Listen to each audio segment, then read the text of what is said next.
Hey guys, welcome back to our channel Hollywood Hub Tamil. நான் ரொம்ப நாளாவே ஆக்கலைட் சீரிஸுக்காக ரொம்ப ஈகரா வெயிட் பண்ணிட்டு இருந்தேன். ஒரு வழியா ஆக்கலைட் சீரிஸ் ரிலீஸ் ஆயிடுச்சு. ஸ்டார் வார்ஸோட ஒரு ஸ்பின் ஆஃப் சீரிஸ் மாதிரி சொல்லலாம். இந்த சீரிஸ் நேத்து தான் ரிலீஸ் பண்ணாங்க. டிஸ்னி பிளஸ் ஹாட்ஸ்டார்ல அவைலபிளா இருக்கு. இதுவரை 2 எபிசோட் ரிலீஸ் பண்ணியிருக்காங்க.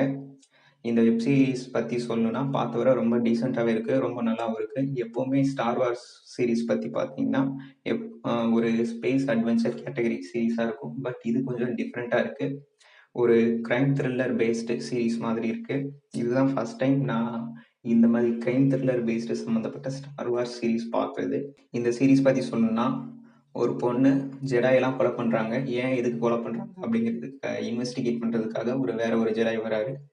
ஸோ அப்படிதான் ஏன் இந்த பொண்ணு ஜெடாயெல்லாம் கொலை பண்றா, இவளுக்கு பின்னாடி யார் இருக்கா அப்படிங்கிறத கண்டுபிடிக்கிறது தான் இந்த சீரிஸ். ஒரு பார்க்க ரொம்பவே சூப்பரா இருந்தது. ரொம்ப சூப்பரா போயிருந்தது.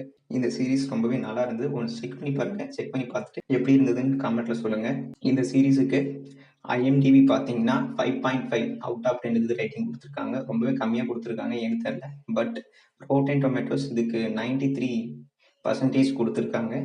என்ன ஒரு ஆச்சரியம், ரோட்டன் டொமேட்டோஸ் இதுக்கு இவ்வளோ கொடுத்துருக்காங்க. என்ன கேட்டிங்கன்னா, நான் இந்த சீரிஸுக்கு ஒரு 6.5 அவுட் ஆஃப் 10 கொடுப்பேன். ஒரு டீசெண்டான சீரிஸா இருந்தது. நீங்க ஒன்ஸ் போய் பார்த்துட்டு எப்படி இருக்கு அப்படிங்கிறத கமெண்ட்ல சொல்லுங்க. நீங்க இந்த சீரிஸுக்கு எவ்வளோ ரேட்டிங் கொடுப்பீங்க அப்படிங்கிறதையும் கமெண்ட் பண்ணிட்டு போங்க. கடைசியா நம்ம சேனலை சப்ஸ்கிரைப் பண்ணி வச்சுக்கோங்க. தேங்க்ஸ் ஃபார் வாட்சிங்.